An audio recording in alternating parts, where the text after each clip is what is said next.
What's up, guys? I'm Cadet First Lieutenant Jones, and today, Cadet Corporal Rivera, Cadet Gunnery Sergeant Long, and Cadet Staff Sergeant Fluffy will be showing you how to fold an American flag.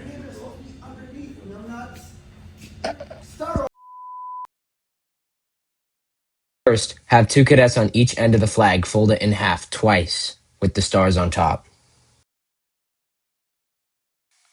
Then, the cadet holding the stripes will fold triangles towards the cadet holding the stars.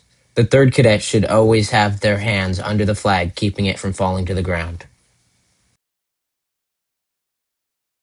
Now, I heard if you drop the flag, you need to do 500 push-ups. I don't know if that's true, but if I were you, I wouldn't take that chance. So make sure you always have a third person to catch the flag. Once a cadet that is folding doesn't have any more room to fold, the cadet holding the stars will tuck in the remaining fabric. Once all the fabric is tucked in, the flag will look like this, and you'll be finished. Now look at me and smile, like you're happy to be here.